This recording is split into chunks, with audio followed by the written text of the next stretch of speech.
Amém, queridos irmãos, chegamos à segunda-feira, quarta semana. Nessa quarta semana, o título geral é O Bom Pastor dá a vida pelas ovelhas.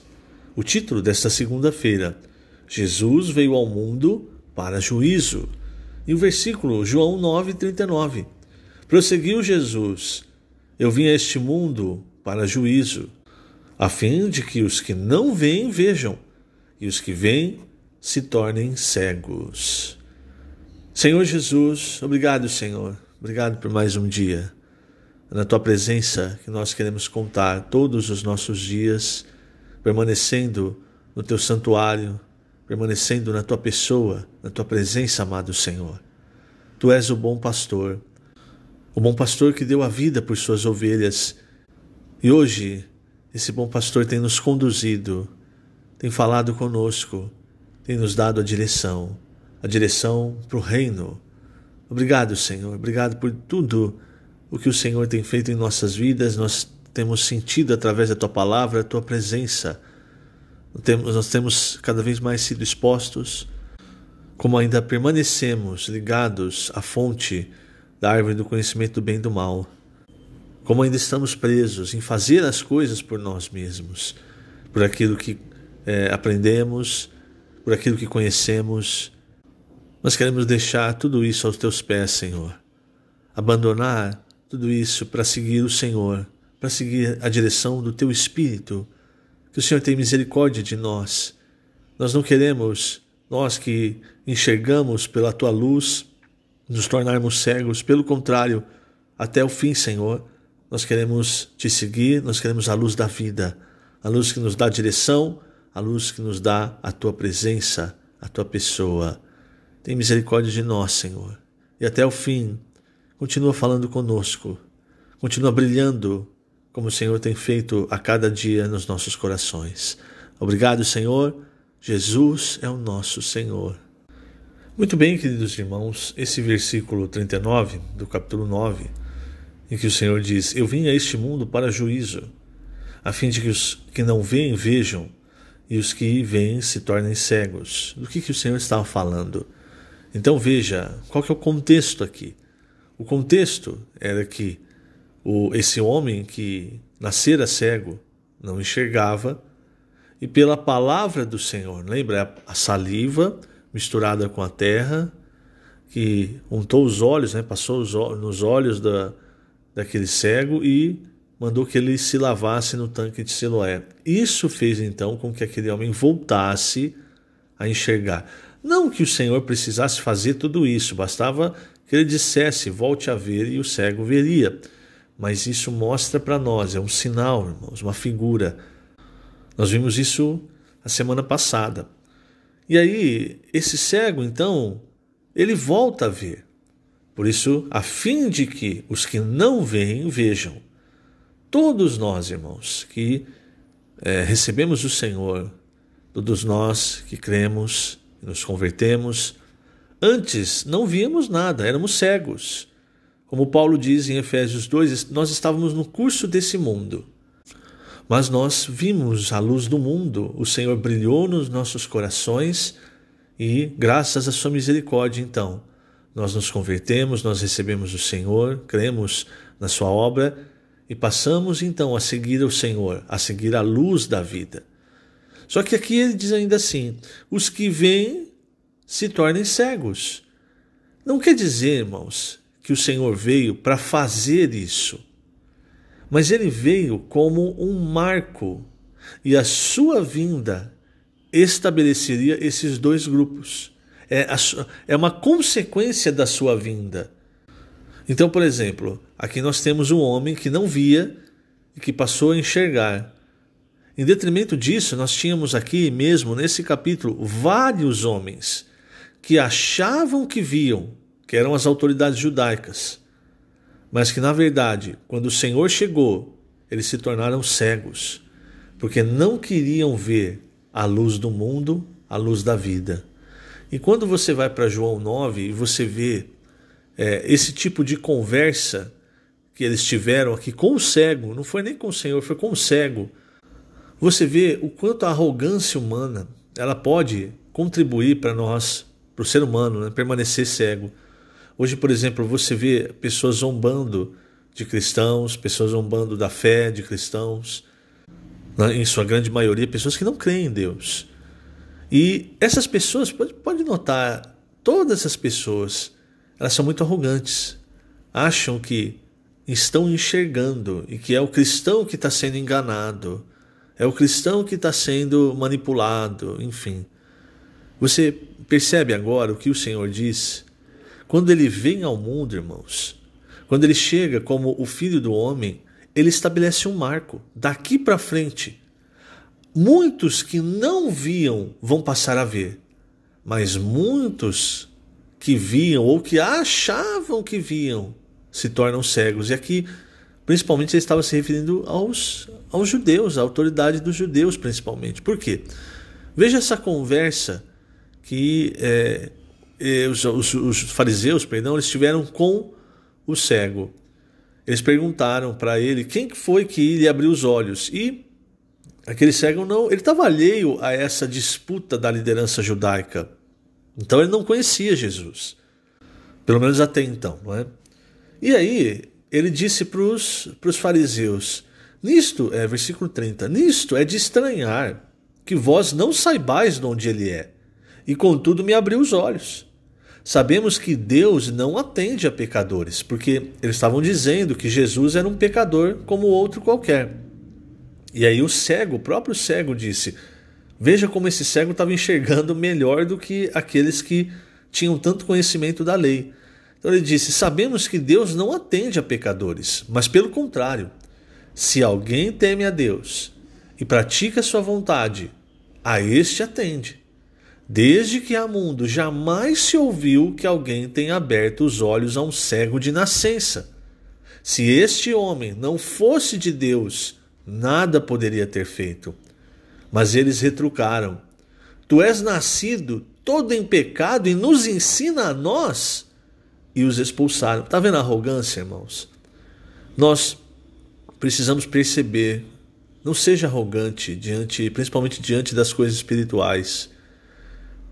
O apóstolo Pedro e Tiago, em suas epístolas, citando uma passagem do Antigo Testamento, Provérbios, né, salvo engano, eles disseram que Deus resiste ao soberbo. O soberbo é alguém que acha que está vendo tudo, mas a sua arrogância, na verdade, Deus tem resistido a ele. Então Deus resiste ao soberbo, mas ao humilde concede a sua graça. Então, com relação às coisas de Deus, irmãos, nós precisamos aprender a ser humildes, a ser simples, a não achar que nós enxergamos tudo, que nós sabemos julgar. Quem julga é o Senhor. E quando ele vem ao mundo, ele estabelece esse marco. E veja, nós falamos, né, aqueles que veem não vejam. E nós falamos que referência seria aqueles fariseus ao povo de Israel daquela época. Mas veja só, irmãos, agora vamos trazer para a nossa experiência. Isso também pode acontecer conosco. Há muitos irmãos que eu conheço que estavam firmes, buscando o Senhor, mas de repente algo acontece, eles vão para o mundo. Ou se perdem em alguma coisa estranha. Por que aconteceu? Eles estavam vendo. Aconteceu que todos nós recebemos o Senhor como a luz do mundo, certo? Agora, para continuar enxergando, para continuar seguindo o Senhor, nós precisamos do Senhor como a luz da vida. É o que o Senhor falou em João 8,12. Aquele que me segue terá a luz da vida. Então, a luz da vida é para aqueles que seguem o Senhor. Agora, em determinado momento, muitos se perdem porque deixam de receber a luz da vida, deixam de seguir o Senhor. Só que ele para de seguir o Senhor, ele não pensa assim, eu preciso do Senhor, eu preciso de misericórdia, eu quero voltar a ver o Senhor. Não, aí às vezes assume essa postura arrogante. E quanto mais arrogante nós somos, irmãos, mais nós nos distanciamos do verdadeiro, do Senhor Jesus.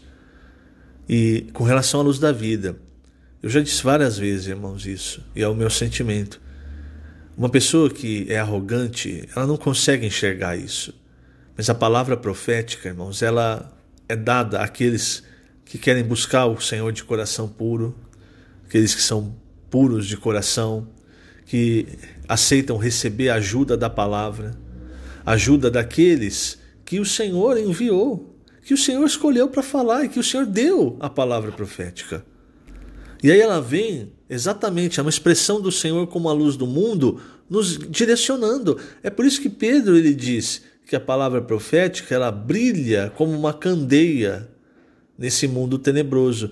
Por exemplo, se o povo de Israel tivesse ouvido os profetas, como Nínive ouviu o profeta Jonas, o povo de Israel não teria caído em cativeiro, no cativeiro da Babilônia, não teriam a cidade, o templo destruídos. Mas a gente sabe, irmãos, o que eles preferiam ouvir? Eles preferiam ouvir palavras que diziam: não, você tá bom, do jeito que vocês estão fazendo tá bom, continua assim, tá muito bom. E muitas vezes a palavra de Deus ela vem, na verdade na maioria das vezes, ela vem para nos tirar da zona de conforto, para nos expor, para mostrar, ó, tá improdutivo, tá infrutuoso, ou tá em algum pecado, ou tá numa situação que não era para estar. Lembre-se desse versículo. Eu vim a este mundo para juízo. Aí você pensa, o juízo que ele está falando é o juízo final. Não. É exatamente esse marco em que, por causa da presença do Senhor, dois grupos se formam. Aqueles que não veem passam a ver. Aqueles que veem se tornam cegos. Então, que esse segundo grupo nós não estejamos. Pelo contrário, permaneçamos no grupo que está enxergando, está vendo, está seguindo o Senhor. Nesse ponto, eu vou ler aqui na página 57, o último parágrafo. Veja só. Jesus ainda esclareceu aos judeus que viera a este mundo para juízo, para estabelecer um marco. E por isso as pessoas foram separadas em dois grupos. Um grupo é dos que não veem e reconhecem isso. O outro grupo, representado pela religião judaica, é dos que acham que veem e servem a Deus, porém a sua fonte é a árvore do conhecimento do bem e do mal. Portanto, eles servem a Deus com base no conceito de certo e errado que procede da árvore cujo fruto a serpente induziu Eva a comer, fazendo-a desobedecer ao Senhor e provocar a queda do homem. Diante disso, devemos ser cuidadosos em garantir que servimos a Deus conectados à árvore da vida. Do contrário, seremos conduzidos a viver pela árvore do conhecimento do bem e do mal. Jesus veio para juízo, separando aqueles que vivem e servem a Deus com tradições e conceitos da árvore do conhecimento do mal, do bem e do mal, daqueles que vivem conectados à árvore da vida e desejam receber a vida e cura pela fé no enviado. Agora eu vou pular para o quarto parágrafo da página 58. Veja só. A cegueira tomou conta da humanidade desde que a serpente induziu Eva a duvidar do próprio Deus. Por isso, estejamos atentos para não cair na cilada do inimigo que nos leva a duvidar da palavra de Deus. No momento em que os olhos de Adão e Eva foram abertos pela mentira de Satanás, eles ficaram cegos. Contaminados pela serpente, consumaram a desobediência à palavra de Deus. Não sejamos esses que são enganados e, por ter os olhos abertos pela serpente, começam a ver falhas e defeitos. O intuito de Satanás é provocar ainda mais cegueira e rebelião. Não sejamos esses que supõem ver, e sim os que desejam ser curados. Reconheçamos nossa cegueira e clamemos: Senhor, eu sou cego, mas quero ver. Reiteramos que o Senhor Jesus veio para estabelecer esse juízo. Se alguém disser: eu sou cego, mas quero ver, ele o atrairá para si. Porém, o que insiste estar vendo não precisa de cura. E para esse a sentença é: subsiste o vosso pecado. Está lá no versículo 41, João 9. Fica assim evidente a conotação negativa de os olhos de Adão e Eva terem sido abertos após comerem do fruto da árvore do conhecimento do bem e do mal. É preciso humildade e simplicidade para reconhecer que somos cegos, a fim de fazermos parte do grupo dos que serão curados pelo Senhor. Isso aqui, irmãos, tem um trecho que eu sempre que eu leio me impressiona bastante, que ele fala exatamente da questão de receber a palavra com humildade. A gente pensa que é humilde, mas nós não somos. Essa passagem eu já acho que eu já compartilhei várias vezes, mas ela sempre me impressiona. Então, no capítulo 15 de Mateus, tem a história da mulher cananeia. Quando Jesus estava ali para os lados de Tiro e Sidom, uma mulher cananeia, ou seja, uma mulher gentia, ela foi até o Senhor e ela clamava: Senhor, filho de Davi. Veja, quando ela clama Senhor, filho de Davi, ela reconhece Jesus como Messias. Senhor, filho de Davi, tem compaixão de mim. Minha filha está horrivelmente endemoniada. Então essa foi a primeira abordagem que ela fez, a primeira oração que ela fez ao Senhor. Versículo 23 diz: Ele, porém, não lhe respondeu palavra. Muitas vezes, irmãos, nós oramos e na primeira oração o Senhor não responde. E os seus discípulos, aproximando-se, rogaram-lhe: Despede-a, pois vem clamando atrás de nós. Veja, irmãos, os discípulos não tiveram sensibilidade ali. Qual que era? Tá enchendo a nossa paciência, Senhor, manda ela embora. Aquela mulher, ela falou, não é? Falou com o Senhor, ela não foi ouvida, ela continuou seguindo. Perceba isso. Muitas vezes, na primeira oração, a gente já abandona. Ela continuou seguindo. E aí o Senhor respondeu: Eu não fui enviado senão as ovelhas perdidas da casa de Israel. Quer dizer, no ministério do Senhor, ministério terreno, era para as ovelhas perdidas da casa de Israel. O tempo dos gentios ainda não havia chegado. Chegaria dali a pouco tempo. Aí vem a segunda oração dessa mulher. Versículo 25. Ela, porém, veio e o adorou. Novamente, irmãos.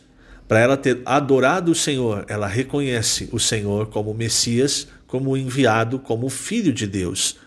Ela, porém, veio e o adorou, dizendo: Senhor, socorre-me. Aqui, o Senhor respondeu para essa mulher. Mas a resposta do Senhor não foi uma resposta agradável para aquela mulher. Ele disse: Não é bom tomar o pão dos filhos e lançá-lo aos cachorrinhos. Aqui, irmãos, já teria terminado o assunto. O Senhor respondeu: Eu não vou tirar o pão dos filhos e dar aos cachorrinhos.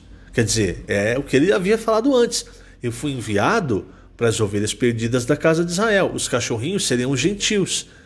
Então, se aquela mulher fosse arrogante, orgulhosa, ela teria ido embora blasfemando contra o Senhor, dizendo: que Messias que é esse? Me chamou de cachorrinho, não tem misericórdia nenhuma. Você percebe? É o que muitos fazem quando não são atendidos ou quando a resposta que esperam não vem. Olha a reação na terceira oração que essa mulher faz, na terceira vez que ela se dirige ao Senhor. Ela, contudo, replicou: Sim, Senhor. Quer dizer, ela se humilhou, ela se reconheceu como um cachorrinho. E ela disse: Porém, os cachorrinhos comem das migalhas que caem da mesa dos seus donos. Você percebe, irmãos? Isso aqui é alguém que enxergava. Ela enxergou porque ela foi humilde. Ela reconheceu o Senhor como filho de Davi, ela adorou o Senhor. E mesmo quando o Senhor deu uma resposta que não lhe agradou, ela ainda se humilhou mais ainda, reconheceu a sua condição de cachorrinho e disse: Senhor, o Senhor é tão grande que apenas uma migalha do pão que cai da mesa já me serve, Senhor. Quando ela disse essa terceira oração, irmão, se humilhando totalmente, o Senhor disse, versículo 28, ó mulher, grande é a tua fé, faça-se contigo como queres. E desde aquele momento, a sua filha ficou sã. Você percebe, irmãos? É exatamente a corporificação daquele versículo. O Senhor resiste ao soberbo, mas ao humilde concede a sua graça. O caminho para nós nos achegarmos ao Senhor é o caminho de crer. Em primeiro lugar, nós precisamos crer, como essa mulher. E ao receber a palavra, ao seguir o Senhor, temos humildade, irmãos. Arrogância, deboche, essas coisas não vêm de Deus. Pelo contrário, isso é um sintoma de quem acha que está enxergando, mas está cego. Veja a igreja em Laodiceia. Ela dizia o quê? Eu não preciso de nada. Eu sou rico e abastado. Mas o diagnóstico que o Senhor fez? Miserável, pobre, cego e nu. Então, às vezes a gente olha para nós mesmos com os nossos olhos. Nós precisamos aprender a receber a palavra de Deus, irmãos, que é a luz para nós, que é o olhar de Deus para nós. Assim como quando essa mulher ouviu, não é bom tomar o pão dos filhos e lançá-lo aos cachorrinhos? Ela disse, sim, Senhor. Mas uma migalha que cai da mesa dos seus donos já basta para os cachorrinhos. Você percebe, irmãos? Ela realmente engrandeceu o Senhor na sua oração, na sua terceira oração, depois de não ser ouvida na primeira, depois de ter tido uma resposta negativa na segunda. Então, esse é um grande exemplo, irmãos, de como nós nos portamos diante do Senhor, diante da palavra que o Senhor nos dá. Muitas vezes nós estamos como os judeus.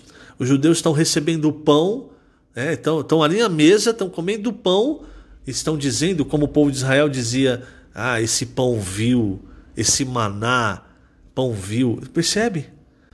Não sejamos assim, irmãos. Ser dessa forma nos coloca no segundo grupo de pessoas, daqueles que viam e não veem mais, mas continuam achando que estão enxergando tudo. Nós precisamos da misericórdia do Senhor, da luz do Senhor até o fim e seguir o Senhor, a palavra que o Senhor tem nos dado, com simplicidade e pureza de coração. Veja, João 9, irmãos. O cego foi muito claro para aquelas pessoas. Ele disse, se alguém teme a Deus e pratica a sua vontade, a este ele atende. E o Senhor estava fazendo exatamente o quê? Praticando a vontade do Pai. Assim como hoje, irmãos, nós temos o caminho para praticar a vontade do Senhor. Que o Senhor te abençoe grandemente nesse dia. Lembrando, estamos colocando essas gravações no canal do YouTube da Igreja em Ribeirão Preto. Jesus é o Senhor.